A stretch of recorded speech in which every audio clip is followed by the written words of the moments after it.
Hello, everyone, and welcome to episode 2 of Battle Strats. I'm Lieutenant Jones, captain of the Navy's esports team, and tonight we've got a good one for you. So, tonight's topic is going to be roles in both the military and gaming, because there are no small roles. With me tonight, I have 3 members of everyone's favorite professional Counter-Strike global offensive team. That's right, I've got Tarek, Breezy, and Ethan. What's up, guys? Yo, what's up? What's up? Hey, there we go. Okay, so guys, tonight, I know we've talked about it. This is something that we talk about all the time when we play Call of Duty together, which we do a lot. But we like to talk about roles in a team, but also in our real lives. So guys, I'm going to throw it to you guys first, right? We're fielding our CSGO team. I know one of the most important roles on the team is the in-game leader. Am I right? I'd say it's one of the most important roles, yeah. Yeah, and who is your in-game leader? Stanislaw. Call him Peter, though. Peter, gotcha. What do you guys think is the most important part of that role, of being the in-game leader? What makes him different, I guess, on your team, because you guys do well? What makes him different than other in-game leaders you've had, and what makes him a good in-game leader, if he is? You don't have to lie. He's not here. Well, I think that it's pretty hard to in-game lead for one, just because you have to be able to focus on not only what you're doing as an individual, but you also have to be able to sort of dictate the pace of the team and what everyone else is doing. Obviously, we all can think for ourselves as well, but he sort of puts everything together. And I think what sets him aside from other in-game leaders is the fact that he has a really good ability to improvise.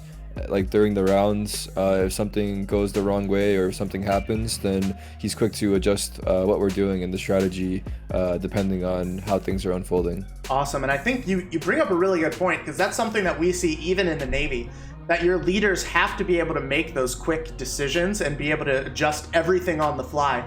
It's really that flexibility, I guess, that we see all the best leaders have, whether it be in the Navy or CSGO, but I know none of you guys are in-game leaders. What other roles are there in Counter-Strike?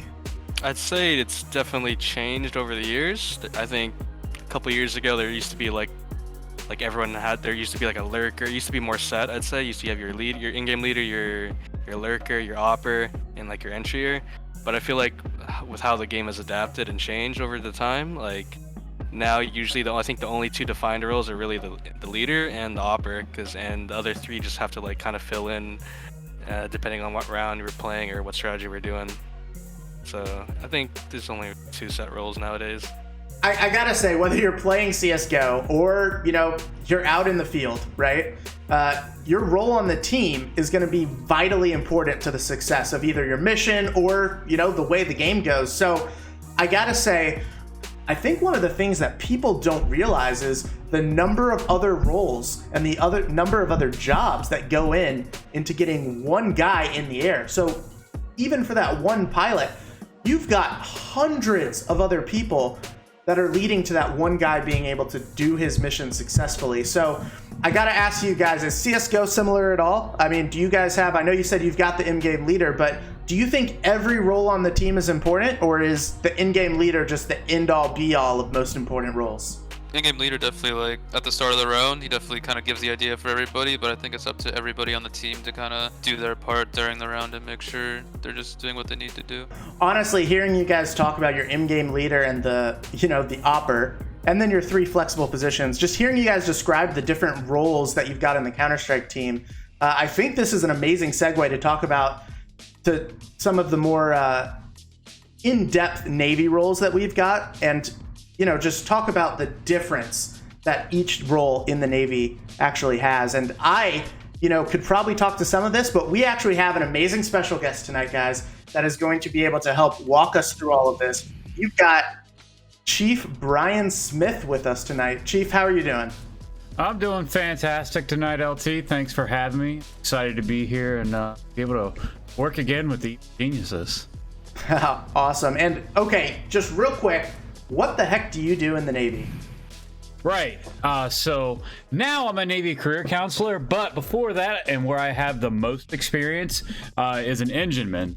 So what that means is in its basic layman's terms, I was a diesel mechanic. But beyond that, there's so much more to it. We're responsible for the drinking water on board. We're responsible for air throughout the ship. We're responsible for the fuel and the oil that goes into the engine. We refueled the birds on board our ship. Just being an engineman, that is only a very small part still with all that type of stuff that we did work with. Well, it sounds like you've got a depth of knowledge, so I'm going to turn it over to our EG players. Do you guys have any questions for Chief while we've got him here? This is an awesome opportunity. All right, so I got a question for you, Chief. How does role assignment keep your ships and planes moving efficiently?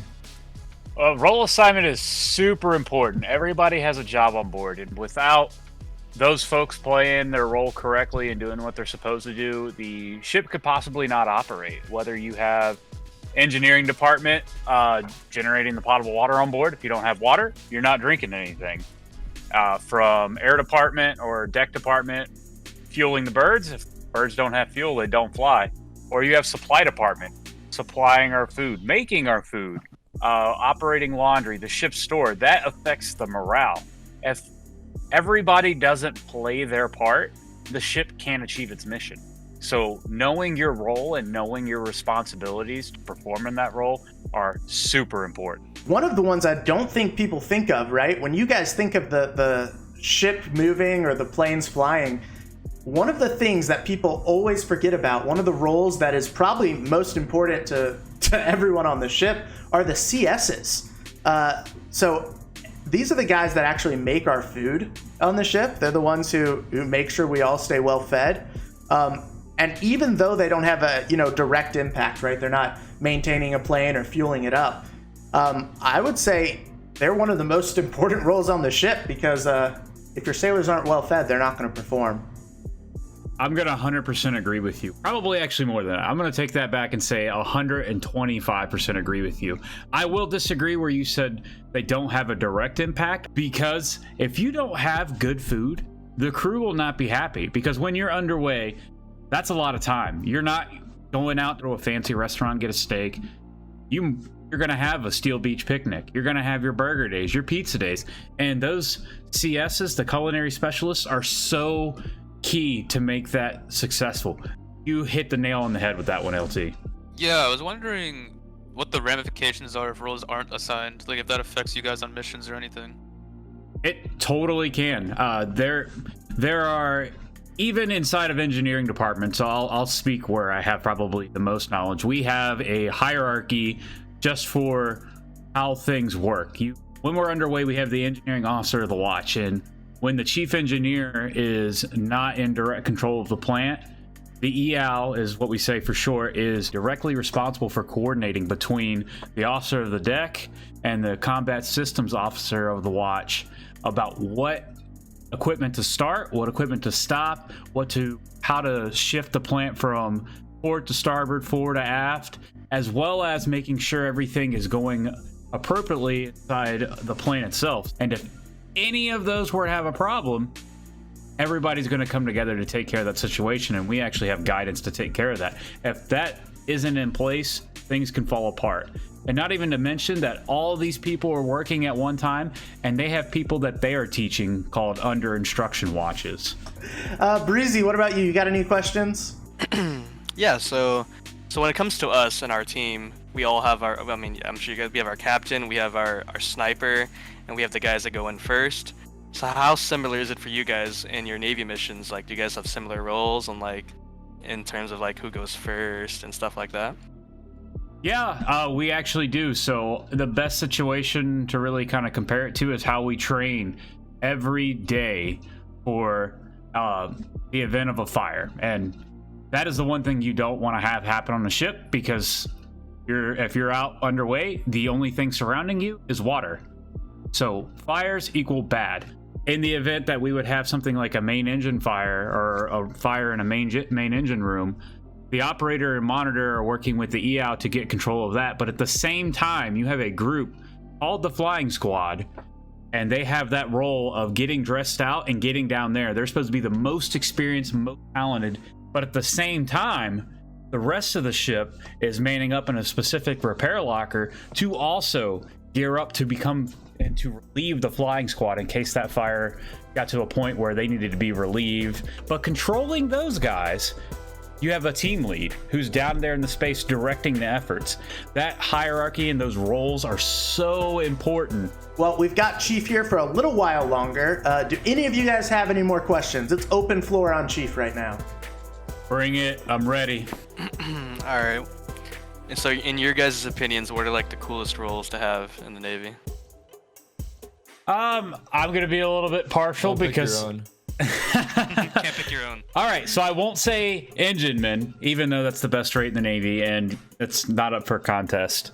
I will say the coolest role after that. I'm gonna have to go with officer of the deck, just because I won't pick EAL because that is a role I served in. Because the officer of the deck is in control of the ship, they can say, "Hey, start 2 alpha main propulsion diesel engine," and EAL's gonna have to get it set up and get it going. The OOD is overall in control of the general operation of the ship under the commanding officer or in the absence of the commanding officer, and I like that role. I think it's kind of cool, and I believe it's very, very difficult because they are the ones who are responsible to the commanding officer. Fair enough, Chief. All right. Yeah, I like that answer. Although I gotta say, guys, there's really only one answer to this. The best role in the Navy is esports team captain. I get to hang out with True. members of the Evil Geniuses, right, on a regular business day. Like, this is my day. Wow. I think he still wants you guys to carry him in COD. I think he's onto something, but I also think he's looking for something as well in return. That's right. So if you guys want to carry me a little bit, I could use some CSGO practice after this. Put them in the old backpack. Okay, everyone. Well, thank you guys for coming out. We had some awesome points today, right? We got to talk about the roles both in the Navy and on a Counter-Strike team. And I think one of the things that I personally, learned and got to appreciate is that on a Counter-Strike team, a lot like the Navy, while the in-game leader or, just the leader in the Navy is extremely important, every role has its piece. Every role does its part, and each one is extremely valuable. I gotta ask you guys before we sign off here, did you guys learn anything from Chief Smith tonight? I had a couple things, I guess.